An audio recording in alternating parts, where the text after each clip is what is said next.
Gente, vamos abrir a Bíblia no Salmo 139. Quero cumprimentar também quem está acompanhando pelo YouTube. Deus te abençoe. Fique à vontade para comentar, para pedir oração. De fato, alguém vai orar por você. Curta, se inscreva no canal, compartilhe. Salmo 139, gente.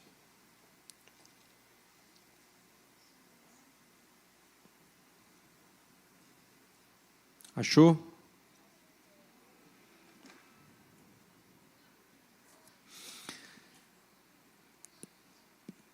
Versículo 1 diz assim: Senhor, tu me sondas e me conheces.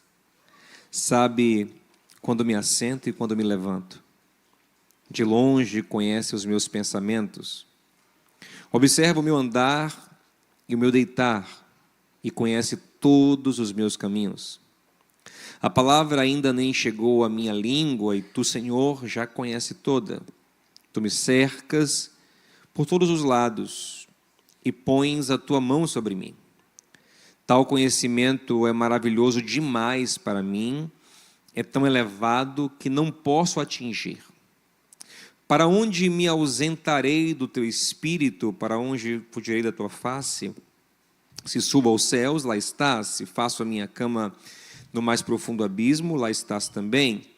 Se tomo as asas da alvorada e me detenho nos confins dos mares, ainda ali a tua mão me guiará e a tua mão direita me susterá. Olha que coisa interessante esse versículo 11. Ó. Se eu digo, as trevas com certeza me encobrirão. Olha que visão pessimista, triste, negativa, pesada. As trevas com certeza me encobrirão, e a luz ao redor de mim se fará noite. Até as próprias trevas não te são escuras, e a noite é tão clara como o dia. Para ti, as trevas e a luz são a mesma coisa.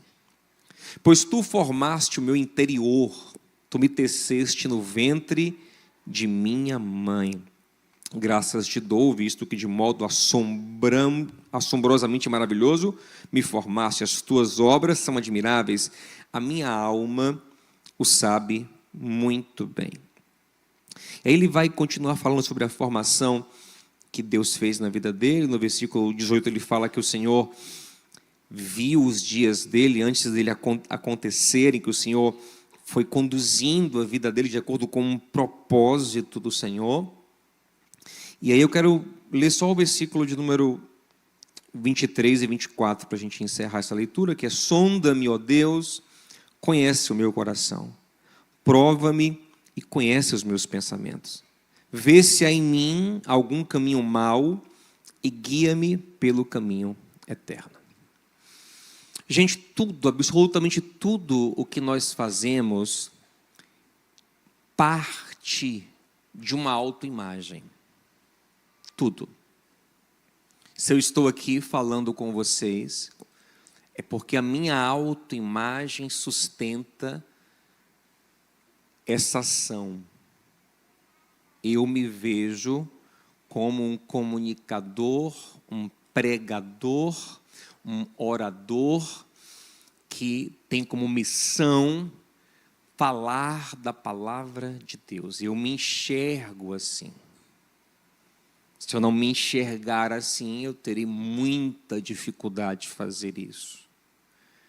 Se alguém que não se enxerga assim vier pegar esse microfone, terá muita dificuldade. Se eu chamar alguém que não se enxerga assim para fazer isso agora, a reação provável é não.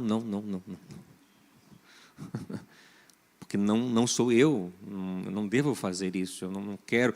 Talvez ele consiga transicionar, talvez naquele momento entre na mente dele, pô, o pastor me chamou, será que é? Ele possa ter uma transição de autoimagem muito rápida, é possível. Mas geralmente não é o que acontece. Essa autoimagem ela é construída com o tempo, não é verdade? E tudo que você faz, suas escolhas, suas decisões, como você se posiciona na vida, como você se porta, vem dessa autoimagem. E as coisas mais verdadeiras e mais genuínas partem desse lugar verdadeiro da sua autoimagem. Quando você vai para um lugar que você não acredita, você vai muito frágil, você vai muito frouxo, você vai muito inseguro, e isso não se sustenta. Então é importante que a gente faça qualquer coisa, que a gente se mova em qualquer direção, a partir de uma resolução de autoimagem. E não é pecado ter autoimagem. A gente às vezes confunde algumas coisas, quando a gente pensa às vezes na teologia cristã, e eu falo muito sobre isso aqui, que nós temos que ter consciência de que somos miseráveis. Que o nosso valor vem da graça de Deus. Entretanto, isso não quer dizer que a gente não tem que valorizar essa graça. E não pode construir uma autoimagem interessante. Que a partir da fé, eu não posso construir uma autoimagem orgulhosa, achando que a partir de mim mesmo eu sou maravilhoso. Mas todo o bem que há em nós vem de Deus. Primeiro porque nossa criação como algo bom, como imagem de Deus, é fruto da obra do próprio Deus. Então vem dele. Depois da queda, o homem conserva um pouco dessa imagem de Deus, perde um tanto por causa do pecado, perde muito por causa do pecado, mas a obra redentora de Cristo é uma obra também de restauração dessa imagem de Deus em nós, e tudo isso vem pela graça, mas é real.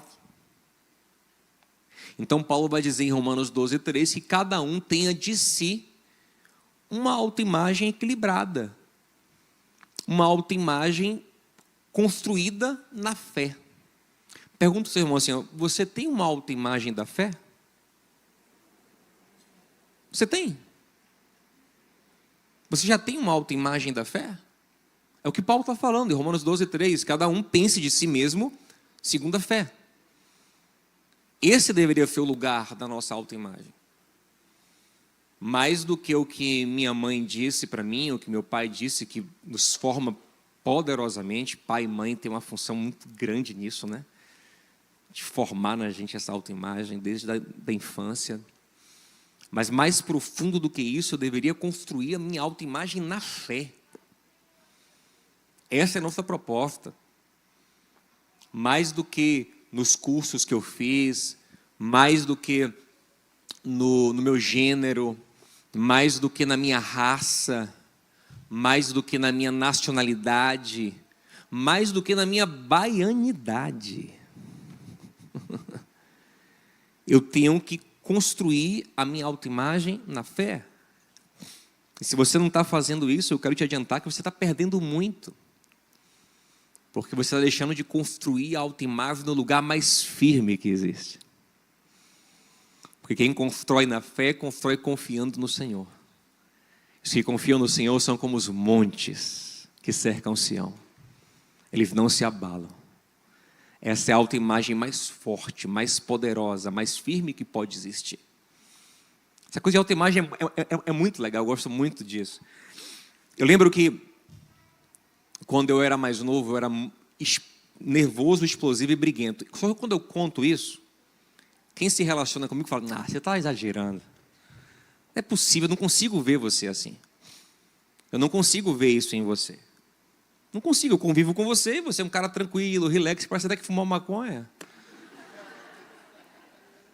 Não fumo não, gente, nunca fumei, não, graças a Deus. Mas é o que dizem aí. Um cara tão assim, sabe, zen. Um cara tão, sabe, não é possível que você era assim. Aí quando a galera vai encontrando as pessoas do meu passado, que a galera conta, rapaz, esse cara era problemático. Isso era briguento. Saí uma vez, você tem que entender, uma vez eu saí da escola escoltado. Escoltado de gente que queria me bater. Isso foi na segunda-feira, porque no sábado anterior eu tinha reunido uns amigos e botado uma galera para fora de uma festa. Só que depois que eu percebi que os caras eram da minha escola, porque eram novos na escola, era a doutora de Eliseu que tinha fechado, Foram para o Nobel, eu não reconheci eles, botei para fora com os amigos na festa. Quando estava lá fora, eles, Diogo, segunda a gente se vê, viu? Eu disse, eita, lascou. Segunda-feira tinha um batalhão lá, eu tive que sair escoltado da escola. Então, coisas assim que eu vivia. Briga, nervoso, explosivo. Coisa que eu me envergonho muito, gente, eu não tenho alegria de contar isso, mas uma vez eu persegui um primo meu, que eu amo muito, com a faca na mão.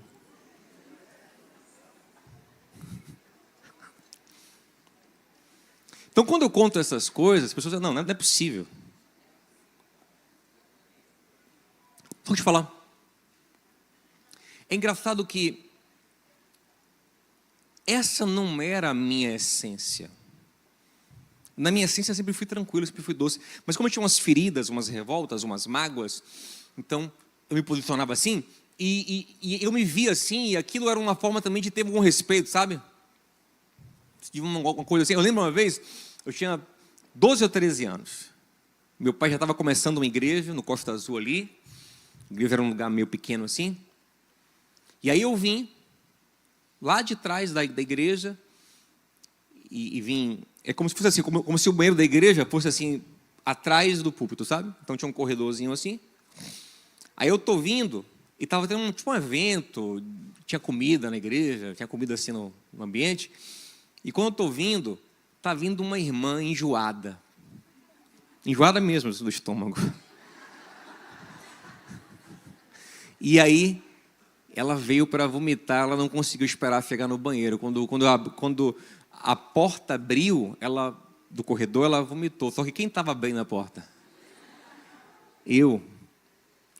E aí, quando ela vomitou em mim, eu fiquei tranquilo. Só que aí eu olhei na primeira fileira, assim, rápido, uma coisa meio rápida, assim, mas eu lembro muito bem disso.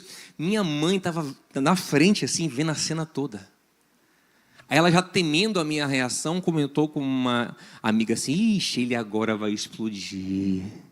Aí ainda foi muito rápido, mas eu senti que, quando ela falou aquilo, eu disse, peraí, não, eu explodi. Eu sou nervoso. O que eu fiz? Explodi. Mas eu lembro que, naquele momento eu fiquei assim, caramba, eu não ia explodir, mas quando ela falou, sabe, eu tenho que explodir. É a minha identidade, é a minha autoimagem, é quem eu sou, eu brigo, eu não aceito isso. Né? E uma coisa que aconteceu comigo, quando fui encontrado de fato por Cristo, eu estava na igreja, mas, gente, eu vou falar uma coisa, ó, frequentar a igreja não garante experiência real com Deus. Você precisa de um relacionamento com Ele. Sabe quando eu vou acreditar que você tem relação com Ele? Quando você estiver no seu quarto, fechando a porta e invocando o nome do Senhor. Buscando a face dEle, lendo a Bíblia em casa, com fome da palavra. Aí eu vou dizer, você teve um encontro com Cristo. Então, eu ia para a igreja, mas não tinha como. Quando eu tive esse encontro, uma das primeiras coisas que o Senhor comunicou ao meu coração é: para de ser besta, que você não é assim. Você é gente boa, rapaz. Você é legal, você é sorridente, você é brincalhão, você é zoeiro. Eu sou bravo. É nada, seu abestalhadinho. Venha cá que eu te... É o meu cuticute. Venha cá, que eu sei que você gosta de dengue. Aí fiquei assim, todo dengoso.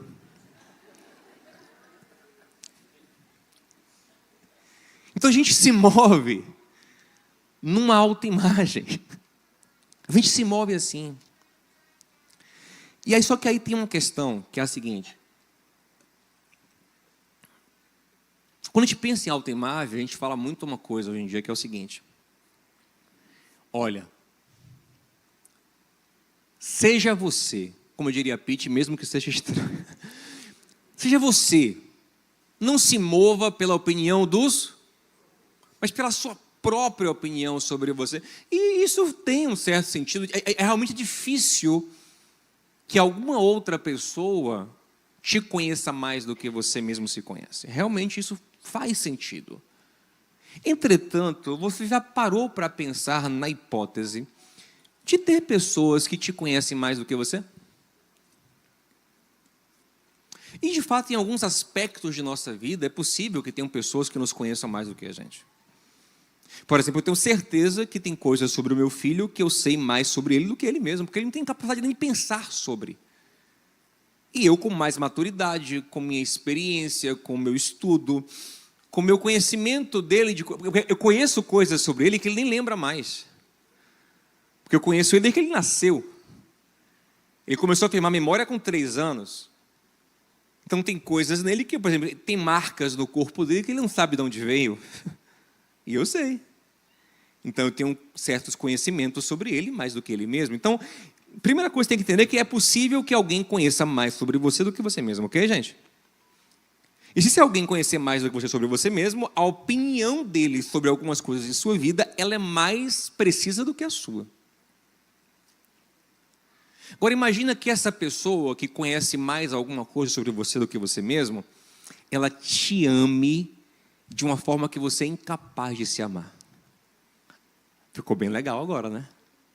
Poxa, porque ela sabe mais de mim do que eu mesmo, e ela gosta mais de mim, ela me ama, ela tem mais interesse por mim do que eu mesmo. Pô, ficou muito legal isso. Agora imagine que além de te amar, ela tem mais sabedoria do que você. Poxa, ficou muito bom. Então dá muita vontade de, em vez de me autodeterminar, de começar a perguntar para essa pessoa: quem eu realmente sou? O que eu gosto de verdade? O que realmente é bom para mim, né? É muito legal isso. E a palavra de Deus cansa de nos dizer exatamente isso sobre Deus. É isso que Davi está dizendo. Davi está impressionado, falando: Senhor, é impressionante como o Senhor me conhece muito mais do que eu me conheço. Como o Senhor pensa em mim antes de eu ter pensamento. Quando eu era substância informe, ou seja, quando não havia nenhum formato definido para o meu corpinho, quando ainda era um gameta, quando ainda era um encontro de gametas, né? Ali no ventre da minha mãe, quando houve a fecundação, quando as células estavam começando a se dividir, o Senhor já via Davi. Aleluia. Então, na verdade, a minha vida é mais tua do que minha. Porque antes da minha mãe saber se era menino ou menina, porque naquele tempo não tinha checagem de sexo no ventre, o Senhor já via. Então eu sou mais teu do que da minha mãe. Antes da minha mãe ser capaz de planejar alguma coisa para o meu futuro, porque ela também não tem controle nenhum, o Senhor já pensava sobre mim. Então Davi, ele vai concluir esse pensamento no Salmo 139, dizendo: Senhor, já que é assim, já que o Senhor me conhece tanto e se interessa tanto por mim, eu preciso de autoimagem, sim, mas eu quero encontrar minha autoimagem no Senhor. Aleluia. Eu quero que o Senhor diga se tem alguma coisa ruim. Eu quero que o Senhor critique. Eu quero que o Senhor indique. Porque eu confio mais na tua percepção, na tua sabedoria, no teu amor do que no meu. Eu confio mais no teu amor do que no meu amor próprio. Eu confio mais no Senhor do que em mim mesmo. Isso é maravilhoso. E é isso que o Senhor nos chama para viver. Para partir dele, nos conhecermos. Porque ele nos conhece perfeitamente. Paulo, falando sobre o conhecimento que nós temos, em 1 Coríntios 13, vai dizer que a gente tem um conhecimento imperfeito sobre tudo. Mas ele diz que um dia, versículo 12, um dia nós conheceremos perfeitamente como somos conhecidos. Primeiro, já é muito gostoso pensar que tem alguém que nos entende completamente. Já é muito legal. Mas saber que essas confusões todas que rolam dentro da gente aí, tem alguém que entende tudo. Pô, não sei porque eu estou assim. Deus fala, mas eu sei. Eu não sei se eu quero. Eu falo, eu sei. Eu estou confuso, eu não sei se amo ou se não amo.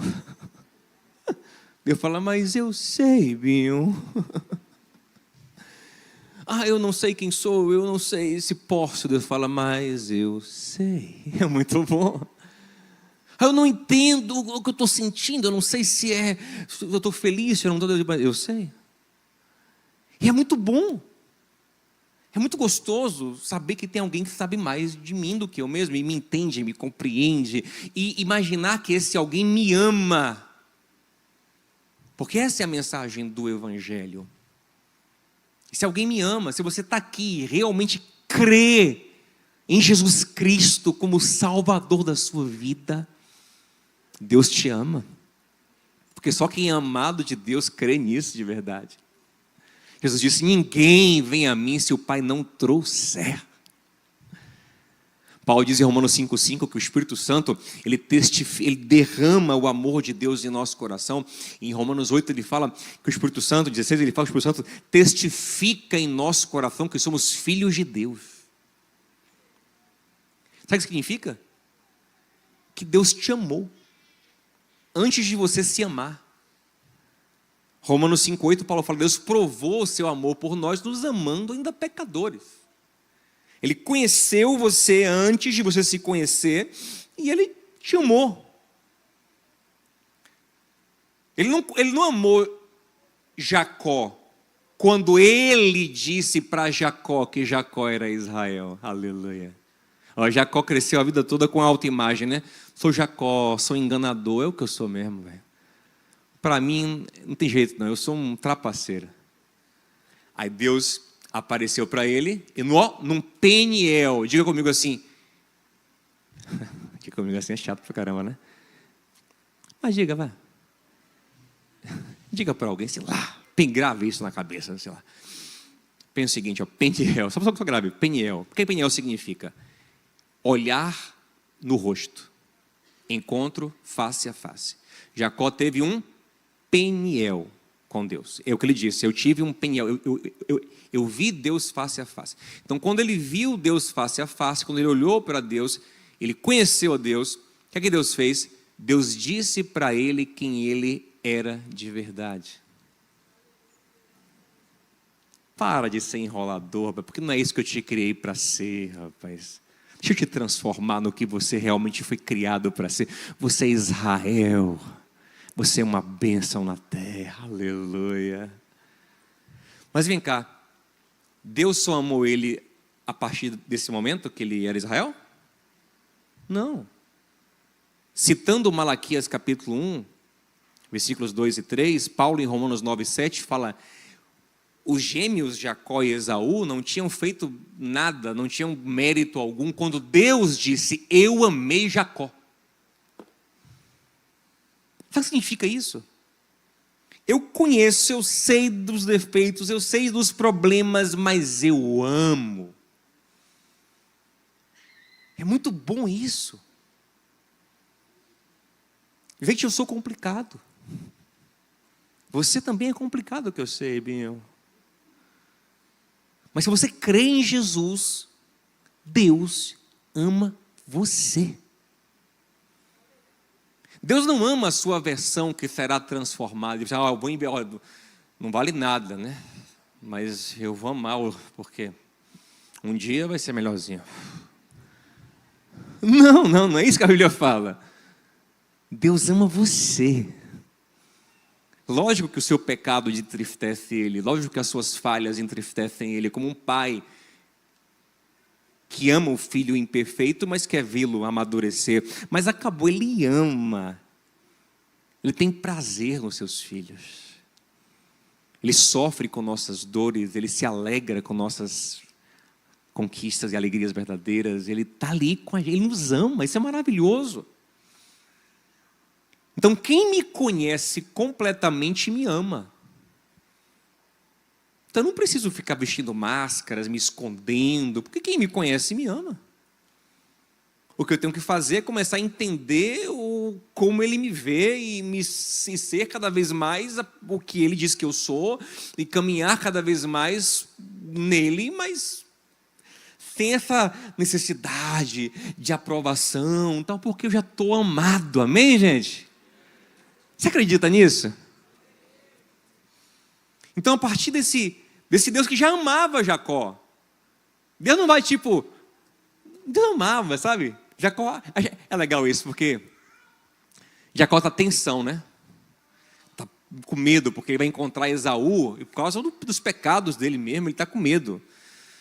Ele está, Senhor, e agora, Senhor, eu vou morrer, agora vai acabar a minha vida, vai acabar a minha história, Senhor, vai acabar tudo.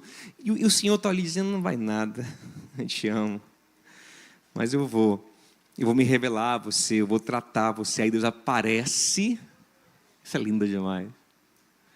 E Deus começa uma luta com ele, que até parece que Deus está com raiva, né? Mas não está, gente. Deus está amando, Deus está tratando. Deixa eu te falar uma coisa, se você é do Senhor, Deus não vai te amar, Ele já te ama. Em Filipenses 1,6 fala que aquele que começou a boa obra, Ele vai aperfeiçoar. Ele vai te tratando, Ele vai às vezes te apertando, Ele vai te quebrando, mas sabe, é amor, gente. Sabe o que é amor? É amor. Hoje eu estava na escola lá, e eu vi uma cena bem legal. Primeiro, como é triste quando pais não conseguem cuidar dos seus filhos, né? É uma coisa muito triste. Chegou uma mãe lá, uma mulher que deveria ter uns 30 anos no máximo, com um menino pequeno, grávida de um outro menino, mas ela veio perguntar das notas do mais velho dela. Mas ele praticamente abandonou a escola, perdeu em tudo. Eu conversando com ela, o que aconteceu com o menino, cadê o menino, porque ele não aparece na escola? Ela, não, ele engravidou uma menina, 16 anos, engravidou uma menina de 14. Aí você vê que se repete o ciclo, né? E ela também demora 1 ano para ir na escola, para saber que o menino não está indo. Enfim, as desestruturas são tão tristes. Mas depois desse caso, que me entristeceu muito, veio um que me alegrou. Chegou uma crentona lá com a saia no pé. Aí chegou com um menino que tinha 2 nomes bíblicos. Tem crente que é assim, né? Igual eu. Lá em casa minha é Maria Esther. Vai ter 2 nomes. Se você lá botar Maria Esther Rebeca, logo, eu tava 3 logo. Trindade logo. Botou 2 nomes bíblicos, eu falei com ela assim, que legal, esse é abençoado.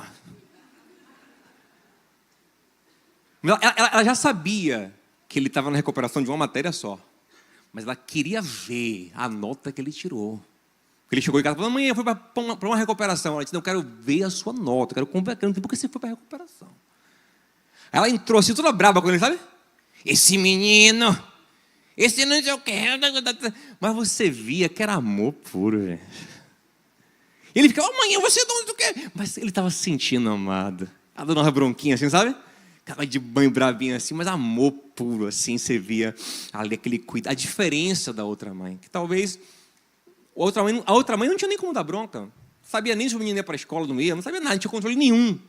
A outra estava ali, falando, no pé, marcando, mas estava desenvolvendo seu filho. Vou te falar, Hebreus 12,6 fala que Deus corrige todo aquele que Ele ama. Está sentindo Deus te apertar às vezes? Fechar as portas às vezes? Apertar você? É amor, Binho. É amor. É cuidar, é gostoso sentir isso. Eu lembro de uma vez eu fui pregar em Sergipe. Aí um cara me deu um testemunho e falou, rapaz, um cantor que estava cantando no evento que eu estava pregando, ele falou assim, rapaz, tinha uma coisa que eu não entendia com Deus não, porque eu vi uns caras aprontando, não acontecia nada com eles. Aí eu pensava em pecar, às vezes, um negócio assim, eu sentia Deus me apertando assim. Eu disse, Senhor, que negócio é esse? Aí o Espírito Santo falou em meu coração assim, você bate em filho dos outros? Você castiga filho dos outros? Ele disse, não, Senhor, eu também castigo o meu. Em Hebreus 12,6 fala, quando Deus te apertar, quando Deus te corrigir, não se entristeça, porque Deus corrige quem ama. Então é muito gostoso você ver esse Deus que está ali, batendo em Jacó, amor puro. Às vezes até fazendo um doce no final ali, né? porque Jacó está quebrado e agarrando Deus. Ele falou, não, vou embora, me largue que eu vou embora. Me solte, vá. Já está de manhã já. Ele, não, Senhor, eu não te deixo se não me abençoar. Como se Deus não fosse. Deus estava querendo muito abençoar. Ele só queria esperar a hora certa. O Jacó quebrantado, tratado. Deixa eu lhe falar uma coisa. Não tem ninguém que queira mais te fazer o bem do que o Senhor. Ele te ama. Toque em alguém e diga, irmão, Deus te ama. Isso é gostoso demais. Ele só está tentando trabalhar, sabe, trazer você para o lugar certo, quebrar suas perninhas às vezes mesmo, para consertar depois de novo. Ele está lá, ele está amassando Jacó, mas assim, já tem um projeto, ele já vê o Israel lá na frente, ele já vê a bênção, ele já vê a graça, ele já vê tudo, gente. Porque ele é assim. E às vezes a gente não acredita mais, sabe? Moisés, quando ele tinha 40 anos, ele disse, rapaz, juntou um tic-tac assim, rapaz, espera aí.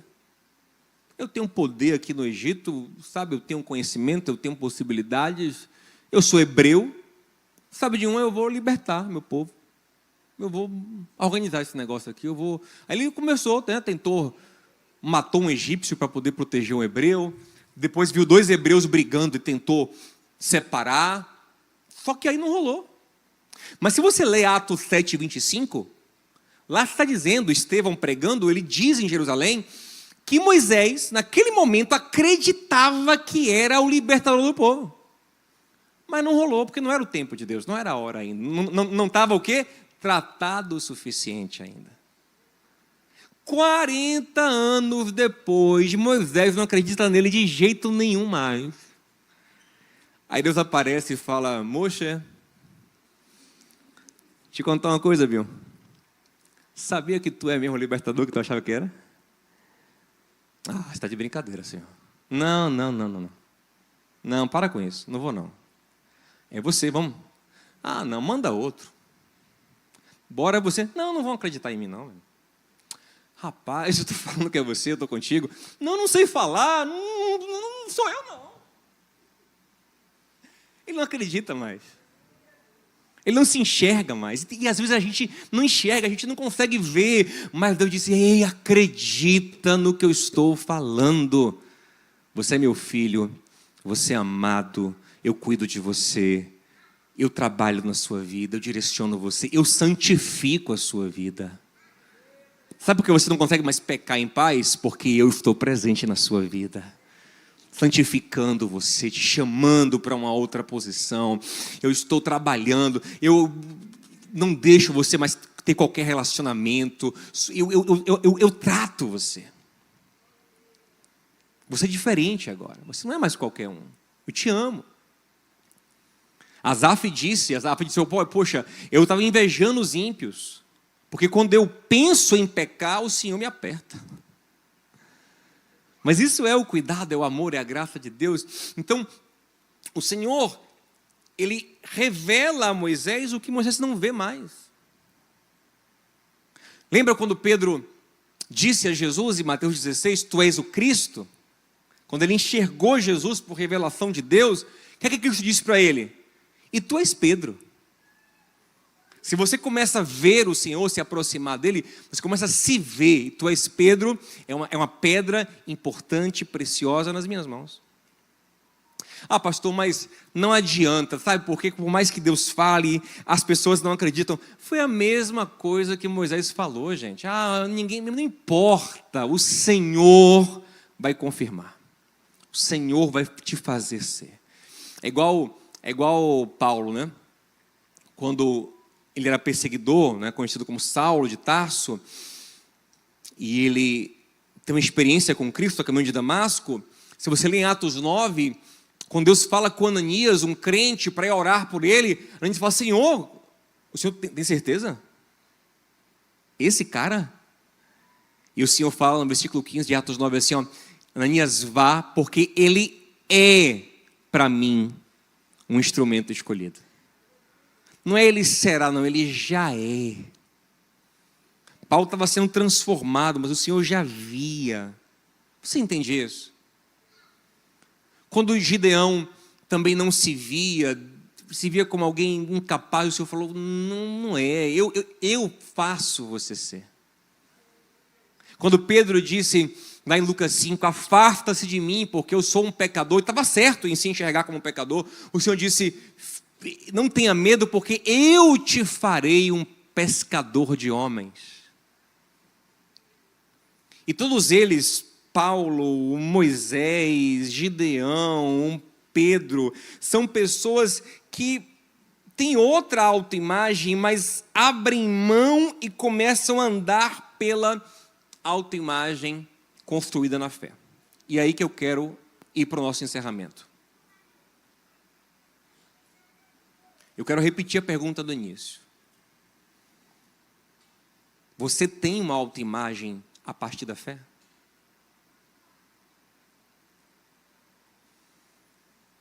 Se você tem, lembra o que eu falei, a nossa autoimagem é o que nos faz ter segurança. E se você tem uma autoimagem a partir da fé, você precisaria ter um lugar de segurança muito grande em muitas coisas. Então, por exemplo, na minha autoimagem antigamente, eu era uma pessoa inábil para relacionamentos, inábil para conversar, inábil para me comunicar, inábil para um monte de coisa. E ainda digo a vocês, em natura, ainda sou gago e tímido. Eu achei engraçado que eu atendi um irmão esses dias, ele falou assim, pastor, eu fiz questão de vir pessoalmente, sabe por quê? Porque eu sou gago também. E se ficar 2 gagos no telefone, não vai rolar nada. Eu disse, boa sacada.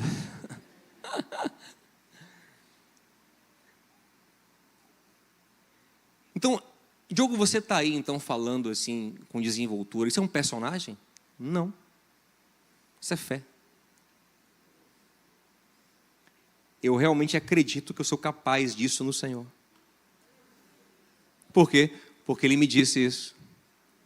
Ele comunicou a mim, o meu coração, que eu tenho esse dom, eu acredito nisso.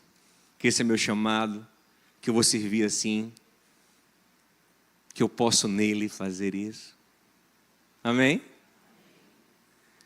Então, quando eu tenho uma autoimagem no Senhor, não é que eu me torne arrogante, até porque a fé nos comunica que tudo que Ele faz por nós, Ele faz pela graça. Não é por meu mérito. Tudo graça. Mas eu confio.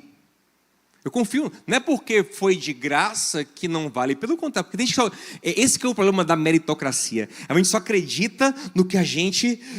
Se eu conquistei, a gente não consegue usufruir o que é da graça. Não, essa autoimagem aqui eu ralei muito para construir. Eu fiz cursos, eu me esforcei, eu suei para ser o que eu sou. Só de falar já dá cansaço já. Para chegar onde eu cheguei. Deixa eu falar, gente, para ser sincero com vocês aqui, eu não cheguei em muita coisa não, mas para chegar onde eu cheguei, quero ser sincero com você, eu trabalhei, mas sei lá.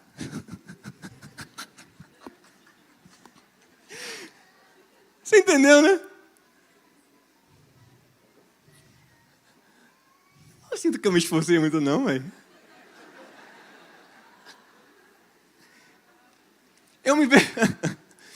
Eu me vejo muito ali em Paulo. Paulo fala em 1 Coríntios 15. Ele fala assim, eu não sou digno de ser chamado apóstolo, porque eu persegui a igreja. Eu não tenho dignidade para nada. Mas pela graça de Deus, eu sou o que eu sou.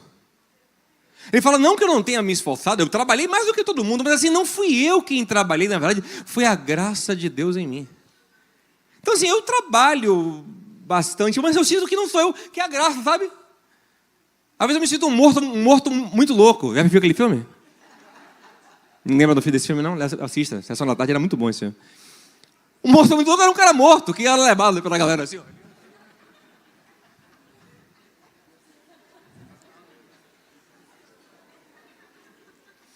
tem várias vezes na minha vida que eu me sinto morto, muito louco, sabe? Tipo assim, eu não tenho muita força não, mas aí Deus vai me levando, aí eu vou.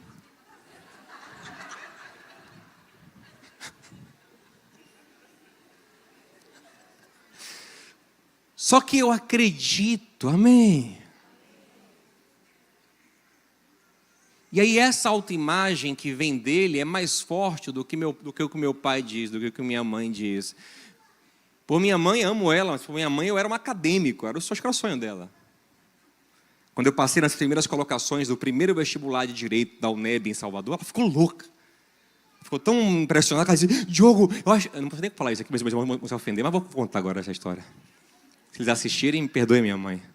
Mas um dia ela me ligou e falou assim, Diogo, eu acho que você é meu filho favorito agora.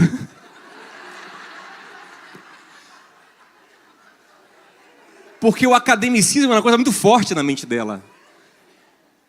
O vestibular era concorridíssimo, esse vestibular.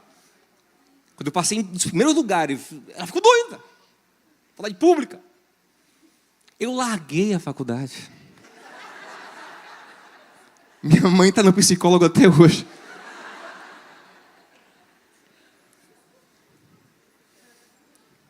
Amo meu pai. Meus dois, eu tenho 2 pais. Na terra, fora o paizão lá. Mas se fosse pelo que eles pensam de mim, eu fazia várias coisas que não são. Gosto dos meus amigos, mas muitas vezes eles falam coisas que não, minha esposa, não. Gosto às vezes do que eu penso. Gente, sabe o que eu penso sobre mim às vezes quando estou no chuveiro? Que eu sei cantar.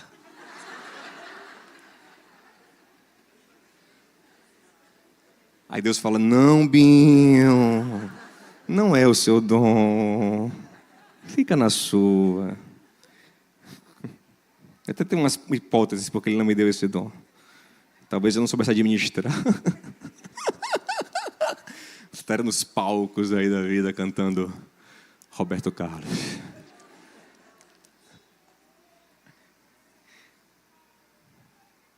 Então, tudo que eu faço, pela misericórdia de Deus hoje, eu faço acreditando no que Deus me falou. Então, Deus me disse que o menino gago, nervoso, bicho do mato eu era muitas vezes, era capaz de liderar, de se relacionar, de amar, de comunicar, de ensinar. Mas isso aqui é só a manifestação da graça, mais profundamente do que isso. Ele me disse, sabe o quê? Quando eu tinha dúvidas sobre paternidade, ausência, ele disse, você é meu filho. Ah, como isso foi bom. Você é amado. Ah, como isso foi bom. Há um propósito para a sua vida, eu construo, eu trabalho em você. Você é precioso. Você é santo, sim. Então tinha coisas que parecia que nunca vou vencer esse pecado. O Senhor fala, não vai? Vai sim. Você é meu filho e eu te capacito. Ou quando eu pensei em momentos da minha vida, rapaz, por isso aqui, se eu passar por isso aqui, eu desabo. Então ele me disse, o que desabo? O que? Eu estou contigo. É o que Paulo sentiu quando disse Filipenses 4, né? O que ele disse no versículo 11 em diante? Eu posso passar por todas as coisas. Posso tanto ter coisas boas sem me perder, como posso passar coisas ruins. Eu posso ter abundância como escassez. Eu posso tudo. Olha que coisa forte, olha como é bom ter autoimagem no Senhor. Não é eu posso tudo o que eu quero, não. Mas eu posso passar por qualquer situação me mantendo firme, da minha identidade crescendo, avançando. Eu posso todas as coisas naquele que me fortalece. Irmão, você tem uma autoimagem na fé? É hora de ter, em nome de Jesus. Te convido a ficar em pé, a gente vai orar junto. A gente vai orar para que o Senhor nos revele cada vez mais quem nós somos nele.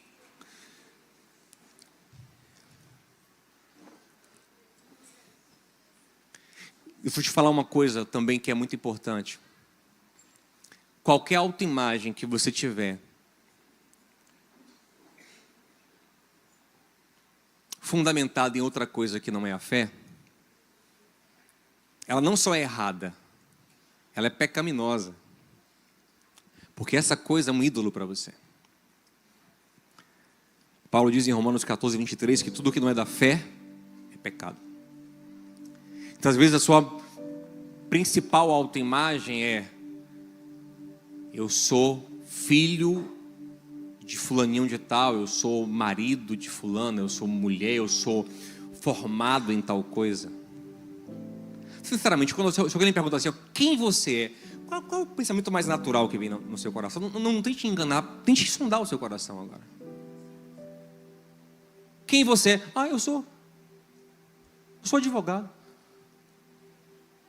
Legal, isso faz parte da sua identidade.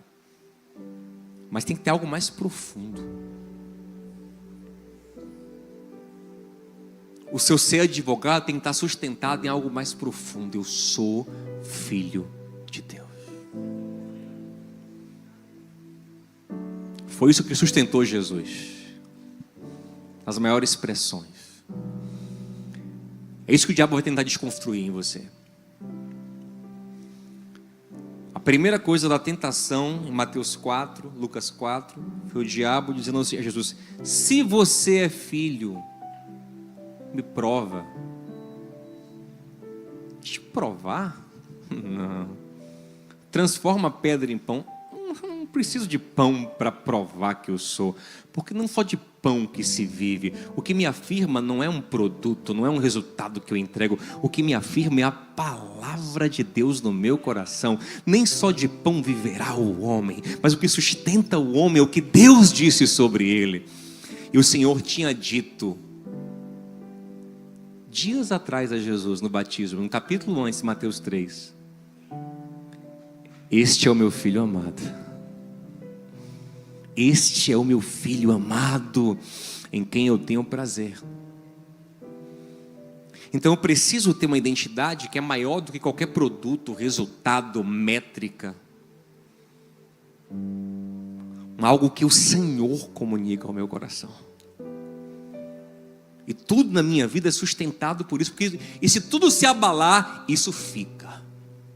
Eu sou o que a palavra de Deus diz que eu sou quem Cristo diz que eu sou filho de Deus, eu sou a imagem do Senhor, estou sendo transformado a cada dia mais na imagem do Senhor em Jesus Cristo, eu sou salvo em Cristo Jesus, sou santificado por Ele, sou uma bênção na terra, sou luz para o mundo, sou sal para a terra, sou parte do povo de Deus. O sacerdócio real que Ele escolheu para ser uma bênção. Eu sou uma bênção, não porque eu sou bom, mas porque em Cristo os benefícios de Deus fluem através de minha vida. Amém, gente? Isso é maravilhoso.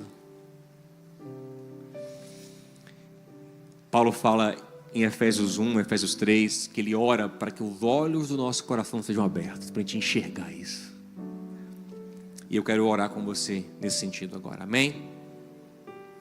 E vamos orar a canção que foi preparada, depois a gente vai orar todo mundo junto. Ore a canção também. Sonda-me, Senhor, e me conhece, quebranta o meu coração. Amém, Senhor. Transforma-me conforme a tua palavra e enche-me até que em mim se ache só ti. Então usa-me, Senhor, usa-me como um farol que brilha à noite, como ponte sobre as águas, como abrigo no deserto, como flecha que acerta o alvo. Eu quero ser usado da maneira que te agrade, em qualquer hora e em qualquer lugar. Eis aqui a minha vida, usa-me, Senhor, usa-me.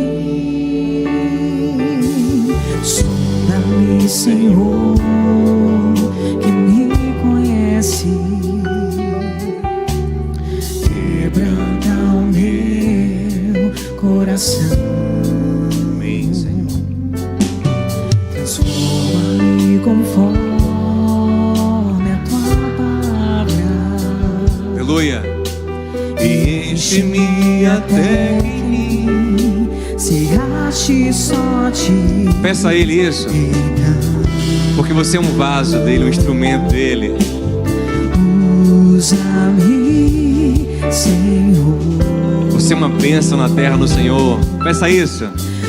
Usa-me como um farol que brilha à noite, como ponte sobre as águas, como abrigo no deserto, como flecha que acerta o alvo. Quero ser usado da maneira que te agrade, em qualquer hora, em qualquer lugar. Eis aqui a minha vida, usa-me, Senhor, usa-me. E você pode pensar, mas Diogo, se eu passar a gostar tanto de mim assim, será que não corre o risco de eu não me arrepender dos meus pecados? Eu não estou falando para você achar que você é um ursinho carinhoso. Falando para você saber que Deus ama você mesmo com seus pecados. Mas a partir da ideia de que Deus está te transformando na imagem de Cristo, você vai começando a perceber que esses pecados não fazem parte do que Deus está gerando em você. Então você vai dizendo, não é para mim isso aqui, isso não é para mim, isso não é para mim. Quando você vai acreditando no que o Senhor está fazendo na sua vida, você vai crescendo em força de santificação. Você vai se afastando e dizendo, não é para mim, não é para mim.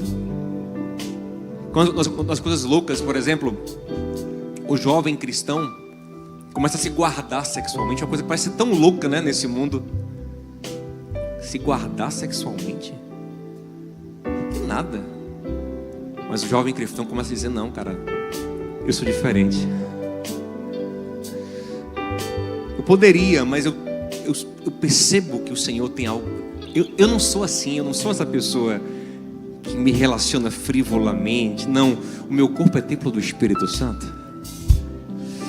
Sabe, eu sou diferente, eu não sou, eu sou. Agora, acho engraçado que hoje em dia tem pessoas que têm coragem de expressar qualquer tipo de identidade sexual. Eu sou isso, eu sou pan, eu sou não sei o quê. E não tem vergonha. Aí o mundo quer nos envergonhar de ser pessoas que se preservam para uma relação profunda e verdadeira e monogâmica, estável. Oh, meu irmão, você vai deixar o mundo assim te envergonhar? Jesus falou assim, quem nessa geração adúltera e perversa se envergonhar de mim, das minhas palavras? Eu vou me envergonhar dele, não é possível que você vai se envergonhar de mim. Então, começa a acreditar no que Cristo fala sobre você, e você vai ganhar força para dizer não para o pecado. Porque você não vai sentir a pressão identitária do mundo, da coletividade que te amassa, que te exclui, que te cancela. Não, meu irmão, eu sou o que Cristo disse que eu sou. É igual Sadraque, Mesaque e Abednego, Azarias, Misael e Ananias. Vocês não vão adorar a Deus, não? Vocês não vão se adaptar, não? Então vamos para fora. A gente vai, mas a gente é do Senhor. E se Ele quiser, Ele nos livra. E o Senhor livrou e glorificou o nome dEle. E assim vai ser na sua vida. Você vai ter mais força contra o pecado ou qualquer pressão do mundo e da corrupção do mal, para você acreditar. Mas eu tenho medo de não me valorizar. Deixa eu falar, as pessoas certas vão te valorizar. E até quem você não imagina vai começar a te valorizar, porque o brilho de Cristo vai ser visto na sua vida. E esse é o brilho mais lindo que existe, gente. Essa é a luz mais linda que existe. Amém, gente? Vamos orar para o Senhor abrir nossos olhos. Pai querido e amado, como Davi orou, nós também oramos. Pai, nós precisamos de uma autoimagem. Mas não existe fonte maior para nossa autoimagem do que aquele que nos conhece perfeitamente, do que o Senhor que nos sonda, que conhece tudo, todos os nossos dias, desde a nossa formação intrauterina até o final.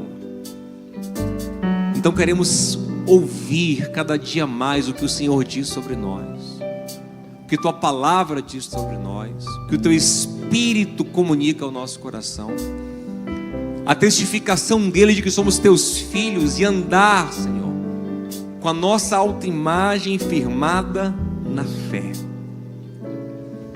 Queremos crer no que o Senhor diz. Abre nossos olhos para enxergar o Senhor, e que o Senhor nos faça na Tua luz nos enxergarmos.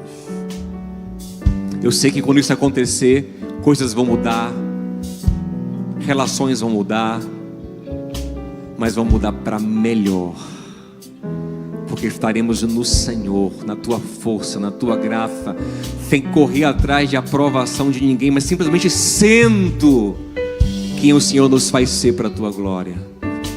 Nos ajuda, Pai, a afirmar nossa identidade no Senhor, nossa autoimagem no Senhor, em nome de Jesus, amém. Que o amor de Deus, o nosso Pai, a graça de Cristo nosso Senhor, a comunhão e a consolação do Santo Espírito de Deus seja com você e com a sua casa, em nome de Jesus. Deus te abençoe, te dê uma noite boa, e você é quem Cristo diz que você é. Vai em paz, Deus te abençoe, em nome de Jesus.